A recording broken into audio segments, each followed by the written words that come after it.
Study blade में आपका स्वागत है। इस सीरीज में हम देखते हैं प्रीवियस ईयर क्वेश्चन और आंसर। तो हम आपको बता दें कि 10 वर्षों के आए हुए प्रश्नों का क्वेश्चन और आंसर हम चैप्टर वाइज और टॉपिक वाइज देख रहे हैं। इसके पहले वीडियो में चैप्टर 1 और 2 को टॉपिक वाइज लास्ट 10 वर्षों के आए प्रश्न का क्वेश्चन और आंसर डाला गया है, वहाँ से जाकर हेल्प ले सकते हैं। और इस चैप्टर में हम देखेंगे चैप्टर 3 और धातु और अधातु के लास्ट 10 वर्षों के आए हुए महत्वपूर्ण सब्जेक्टिव प्रश्न जो कि आपके आने वाले एग्जाम में भी बहुत हेल्प करेंगे, उसको देखेंगे। और वीडियो को लाइक शेयर सब्सक्राइब जरूर करें। तो आज का हमारा पहला प्रश्न है, दो भौतिक गुणों के आधार पर धातु और अधातु में अंतर लिखें। अंतर लिखना है किसके आधार पे? भौतिक यानी कि बाहर के जितने भी रूप रंग आकार देखते हैं उसके आधार पे धातुओं को बांट देना है, धातु और अधातु में। तो आप देखिए इसका आंसर देख लेते हैं। धातुएं जो होती है तन्य होती है, यानी धातु को तान सकते हैं। धातुएं आघातवर्धनीय होती है, यानी धातु को पीट कर चादर बना सकते हैं। उसी के उल्टे अधातु का देखते हैं तो धातुएं तन्य नहीं होती है, यानी ब्रिटल और भंगुर होती है। अधातु को पीटेंगे तो टूट जाएगा।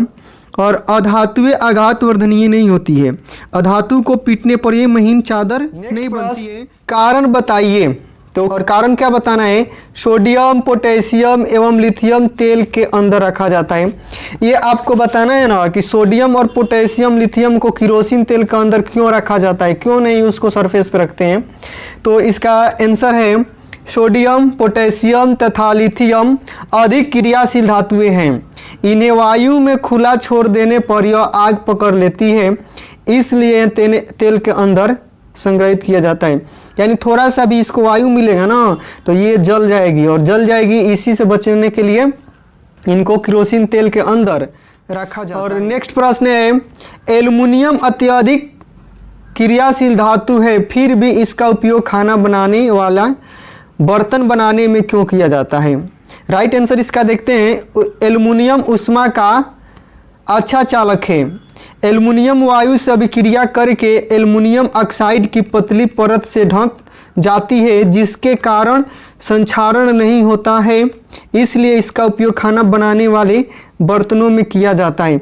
यानी जो एल्युमिनियम का बर्तन होता है ना, जिसको हम दिन रात खाना बनाने में यूज करते हैं, ऑक्सीजन से रिएक्शन करता है ना, तो इसके ऊपर मैग्नीशियम ऑक्साइड MgO का परत जम जाता है, और उसके बाद जो भी पानी जल हवा जाता है तो ऑक्साइड से टकराता है, और ऑक्साइड ही इधर ही रोक लेता है और उसको एल्युमिनियम से मिलने नहीं देता है, इसलिए उसको खाना बनाने में। नेक्स्ट प्रश्न, ऐसे धातु का उदाहरण दे जो कमरे के ताप पर द्रव हो। तो कमरे के ताप पर कौन द्रव होता है? Hg, पारा। ऊष्मा का कुचालक हो तो धातु यानी सी सॉलिड धातु होते हुए भी ऊष्मा का क्या होता है? कुचालक। प्रश्न है, गर्म जल का टैंक बनाने में तांबे का उपयोग होता है परंतु इस्पात का नहीं।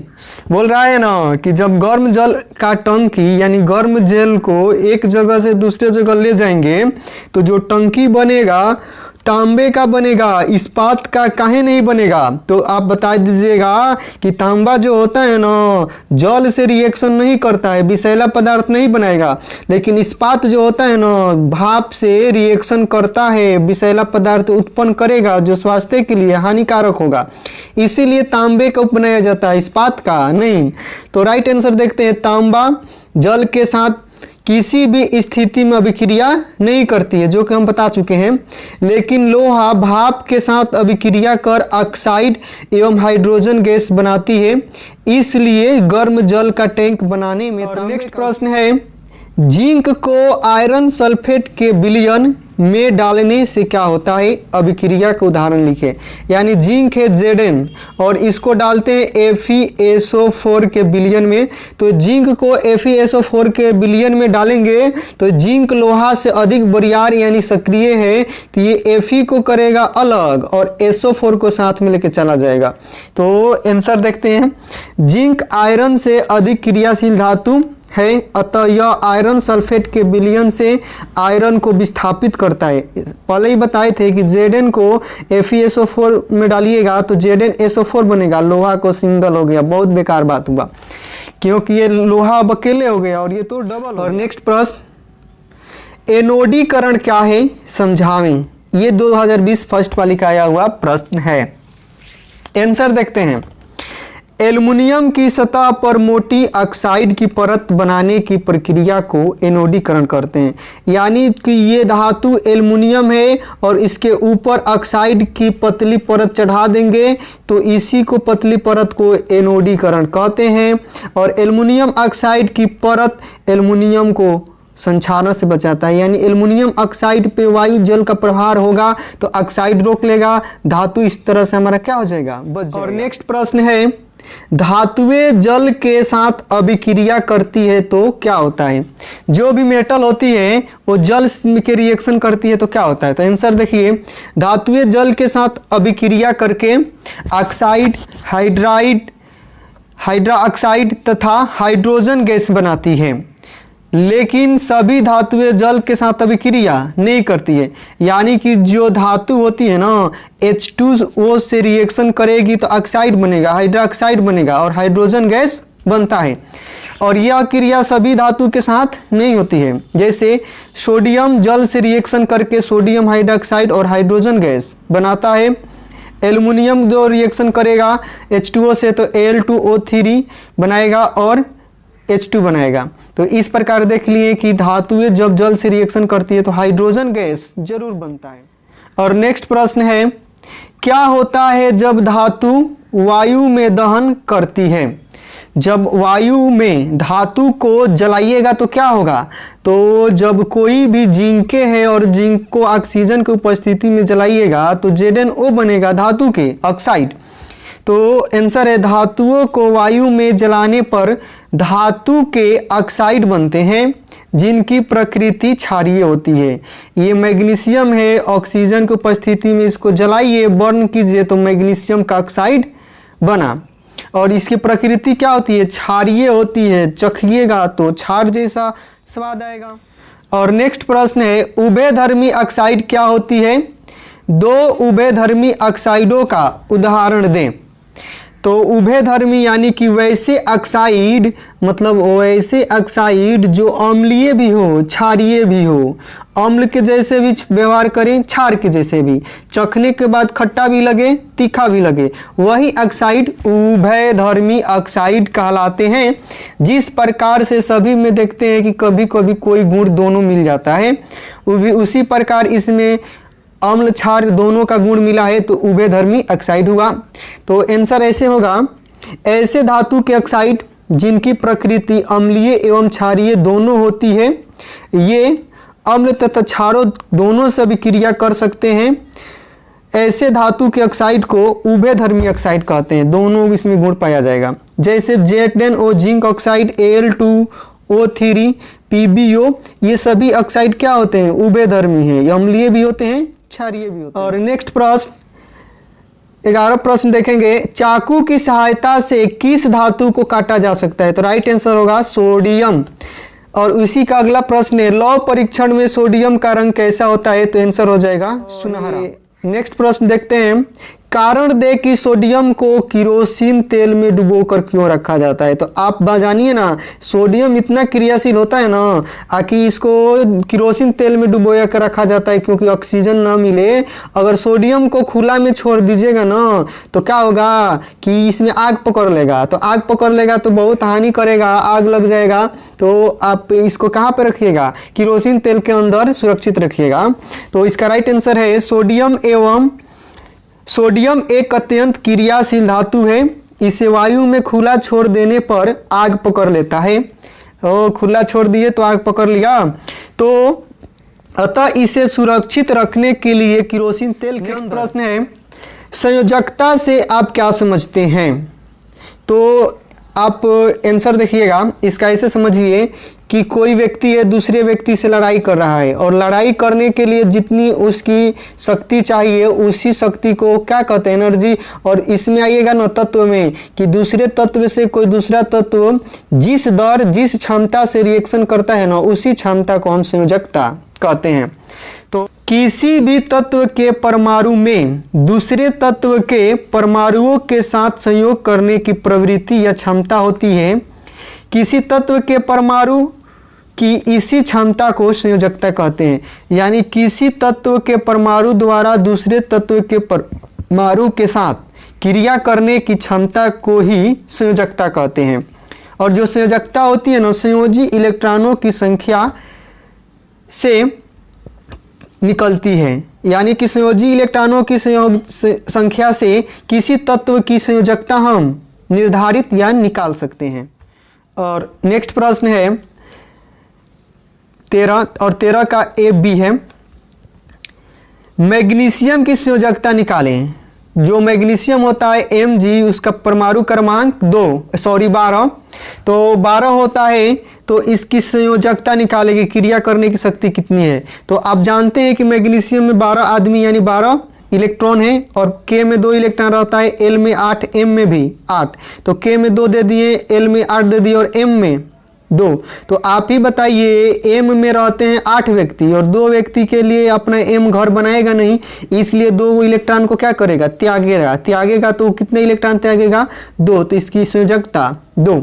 चूंकि मैग्नीशियम के बाहरी कक्षा में इलेक्ट्रॉनों की संख्या 2 है, अतः मैग्नीशियम के संयोजी इलेक्ट्रॉनों की संख्या 2 है, इसलिए मैग्नीशियम की संयोजकता 2 निकल गई। और नेक्स्ट प्रश्न देखिएगा, संयोजी इलेक्ट्रॉन क्या है।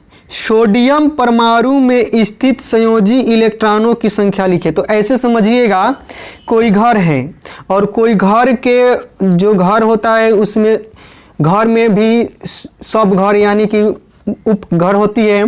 तो सभी घर को भरते हुए और बाहरी घर में जितने आदमी होते हैं, यानी कि सबसे बाहरी वाले घर में जितने आदमी होंगे वही क्या कहलाते हैं, संयोजी इलेक्ट्रॉन कहलाएंगे। तत्व के भाषा में समझिएगा, तो जब तत्व में 11 इलेक्ट्रॉन है सोडियम में, ठीक, तो सोडियम में 11 इलेक्ट्रॉन 11 प्रोटॉन को रहने के लिए घर चाहिए। तो घर बनेगा KLMN। तो K में 2, M में 8, M में भी 8। तो K में आदमी कितने हैं, 11। तो 11 इलेक्ट्रॉन को K में 2 दे दिए, L में 8, 8 2 10 हो गया और 1 बचा। तो एक M बाहरी घर में 1 बच रहा है, तो यही क्या कहलाएगा, संयोजी इलेक्ट्रॉन। चूंकि सोडियम के बाहरी कक्ष में 1 इलेक्ट्रॉन है, इसलिए सोडियम की यानी बाहरी घर में 1 इलेक्ट्रॉन, जितने बाहरी घर में इलेक्ट्रॉन वही उसकी संयोजी इलेक्ट्रॉन होता है। और नेक्स्ट प्रश्न, आयनिक यौगिकों का गलनांक उच्च होता है, क्यों। भाई लाइक शेयर सब्सक्राइब कमेंट जरूर कीजिए, क्योंकि बहुत एनर्जी बहुत टाइम लगता है ऐसे वीडियो को बनाने में। तो प्लीज़ आप शेयर सब्सक्राइब जरूर करें। और देखते हैं आयनिक यौगिकों का गलनांक उच्च होता है क्यों। तो इसका राइट आंसर है आयनिक यौगिक का गलनांक एवं कथनांक उच्च होता है। उच्च होता है क्योंकि आयनिक यौगिक का निर्माण मजबूत अंतर आणविक आकर्षण बल के द्वारा होता है, जिसको तोड़ने के लिए पर्याप्त ऊर्जा की आवश्यकता होती है। यानी कि जो NaCl, जैसे नमक को आप ले लीजिए, नमक में एक धातु सोडियम है, एक अधातु क्लोरीन है, Na पे प्लस Cl पे माइनस और प्लस माइनस के द्वारा NaCl बना है। तो NaCl एक आयनिक यौगिक होगा और NaCl को जल में घोलिएगा तो ये इलेक्ट्रिक का क्या करेगा, चालू करेगा। तो आप देखिए ना, नमक जब आयनिक यौगिक द्वारा बना है तो तवे पर लेकर के नमक को जितना भी हीट दीजिएगा वो गलेगा नहीं। क्यों नहीं गलेगा, कि नमक जो होता है ना अंदर से बहुत मजबूत आकर्षण बल द्वारा जोड़ा होता है। इसको गलाने के लिए तवा पर पानी के रूप में लाने के लिए बहुत ऊर्जा की आवश्यकता होती है। इसलिए समझ सकते हैं कि आयनिक यौगिकों की गलनांक क्या होता है, बहुत हाई उच्च। और नेक्स्ट प्रश्न है, खनिज और अयस्क में क्या अंतर है। तो समझिए ना, धरती के अंदर जो भी धातुएं पाई जाती है संयुक्त अवस्था में, अकेले नहीं पाई जाती है, उसी यौगिक को कहते हैं खनिज। और जिन खनिजों से हम धातु बहुत सस्ता, आसान और सुलभ से निकाल सकते हैं, वही हो जाते हैं अयस्क। तो खनिज का देखते हैं ये क्या होते हैं। तो भूपर्पट्टी में प्राकृतिक रूप से पाए जाने वाले तत्व या यौगिक को खनिज कहते हैं। सभी खनिजों से धातु का निष्कर्षण नहीं हो सकता है, सभी खनिज अयस्क नहीं होते हैं। अब देखिएगा अयस्क क्या होते हैं।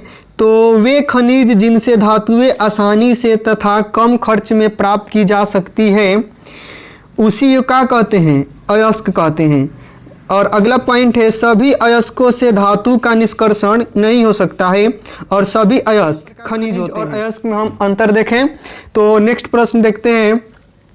दिए गए धातुओं की क्रियाशीलता को अवरोही क्रम में सजाएं, घटते हुए, सबसे स्ट्रॉन्ग, उसके बाद कम, उसके बाद कम, उसके बाद कम में सजाइए।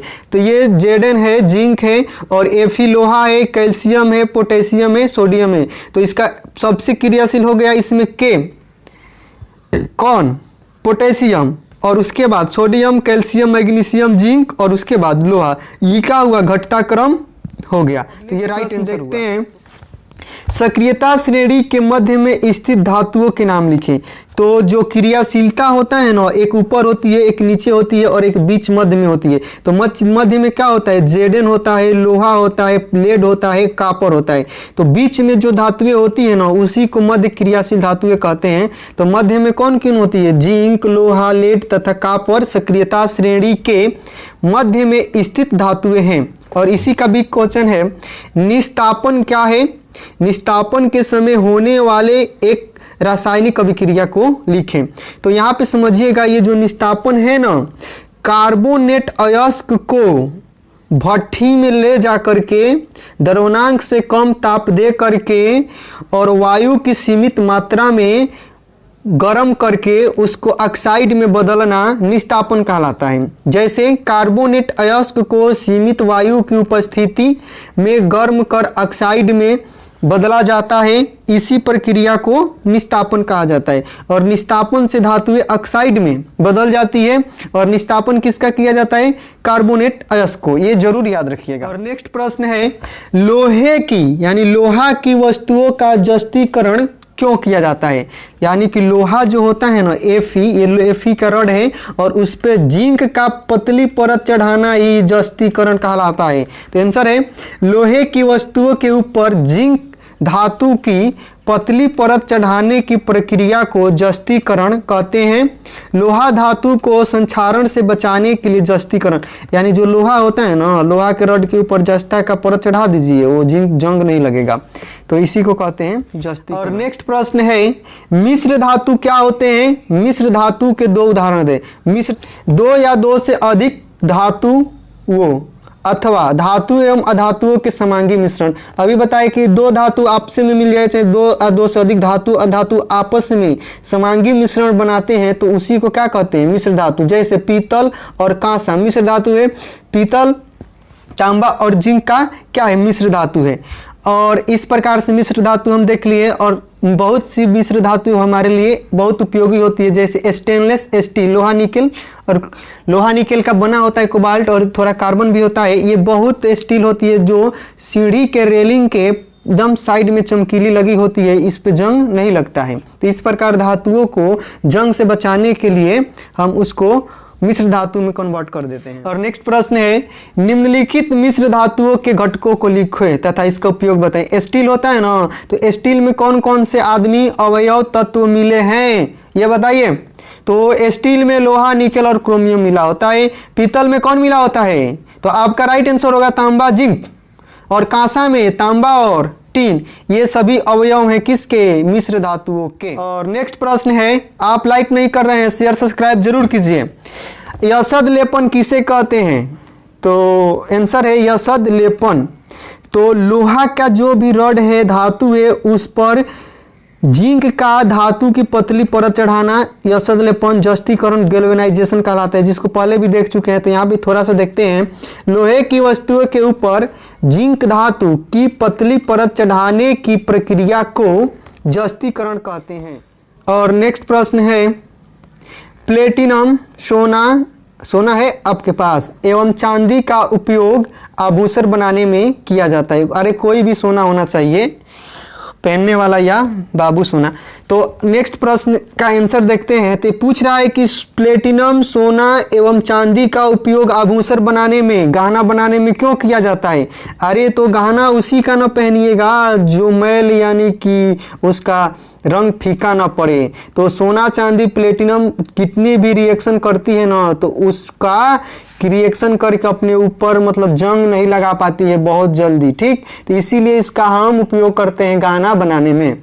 अगर लोहा का सोचिए कि गहना बनता तो पानी, और आप दिन रात पानी होने में जाते, हवा लगता है तो जंग लग जाता। तो इसका उपयोग नहीं करेंगे लोहा का, हम किसका करेंगे? प्लेटिनम सोना एवं चांदी का। तो आंसर देखते हैं, प्लेटिनम सोना एवं चांदी बहुत कम अभिक्रियाशील धातुएं होती है तथा इनका संक्षारण भी नहीं होता है, इनकी चमक भी तेज होती है, इसलिए इनका उपयोग आभूषण बनाने में होता है। इन सभी क्वालिटी के कारण ही तो इनका गहना बनाने में उपयोग होता है। और नेक्स्ट प्रश्न है, निम्नलिखित पदों को परिभाषित करें। ए तन्यता, ये है तन्यता। तन्यता, तो तन्यता किसे कहते हैं? धातु का वह गुण जिसके कारण उसे तार बनाया जा सकता है। ये कोई धातु है, पीट पीट पीट पीट पीट कर पतला कर कर कर कर हम क्या बनाएंगे? धातु के तार बनाएंगे, इसी को कहते हैं तन्यता। जैसे इंटरेस्टिंग बात है कि 1 ग्राम सोना से, सोना है लोहा नहीं, 1 ग्राम सोना से 2 किलोमीटर तार बनाया जा सकता है। और ये तार जो होता है ना बहुत स्ट्रांग होता है सोना का, इसीलिए तो गहना देखिए ना, सो जाइए कहीं भी कैसे भी कीजिए और गहना टूटता नहीं है। तो इसी का उपयोग करते हैं। तो ये नेक्स्ट इसी में का देखते हैं, धावनिक। तो धावनिक क्या होती है? धातुओं को पीटेंगे तो आवाज उत्पन्न होगा, इसी को धावनिक कहते हैं। जैसे स्कूल में छुट्टी होता है तो उस पर हथौड़ा से टच किया जाता है तो ध्वनि निकलता है, तो मालूम चलता है कि छुट्टी का घंटी लगा है, 2 गो लगेगा तो दूसरी घंटी है। तो इसी को क्या कहते हैं? धावनिक कहते हैं। तो देखिए, धातुओं का वह गुण जिसके कारण उन्हें पीटकर एक विशेष प्रकार की ध्वनि उत्पन्न होती है, धावनिक कहलाती है। और इसी का नेक्स्ट है आघातवर्ध्यता। अरे भाई ये देखो ना, ये कोई धातु है और इसको पीट के चादर बना दिए, और चादर बना के टीन में तेल रख दिए, तो टीन का चादर है। इसी प्रकार एल्युमिनियम का चादर होता है, सोना का होता है, सबका फॉयल होता है, जो कि वो धातुओं को पीट कर बनाया जाता है और इसका बहुत उपयोग होता है। तो इसको आंसर लिखिएगा ऐसे, धातुओं का वह गुण जिसके कारण उन्हें पीटकर पतली चादरों में परिवर्तित किया जाता है, आघातवर्ध्यता कहलाता है। नेक्स्ट प्रश्न है, जस्ता के 2 अयस्कों का नाम एवं सूत्र लिखें। जस्ता जो है ना, जस्ता का 2 गो अयस्क लिखिए। तो जस्ता के मुख्य 2 अयस्क जिंक ब्लेंड ZnS, ये सल्फाइड अयस्क के याद रखिएगा, कैलामाइन, और ये कैलामाइन ZnCO3 ये कार्बोनेट अयस्क के हम करेंगे निस्तापन, और जिंक सल्फाइड का करेंगे वर्जन। तो thanks for watching my video, और इसी प्रकार से वीडियो देखने के लिए लाइक शेयर सब्सक्राइब कमेंट जरूर करें, और आप खुद हमको बताएं कि हम इसके बाद कौन सी वीडियो लाएं, किस टॉपिक पर लाएं, ऑब्जेक्टिव लाएं कि सब्जेक्टिव लाएं। तो आपका जो बताइएगा उसी के हिसाब से हम आगे वीडियो लाएंगे, जो कि आपके लिए भी और हमारे लिए भी बहुत हेल्पफुल होगा। तो प्लीज़ शेयर सब्सक्राइब एवं लाइक जरूर करें।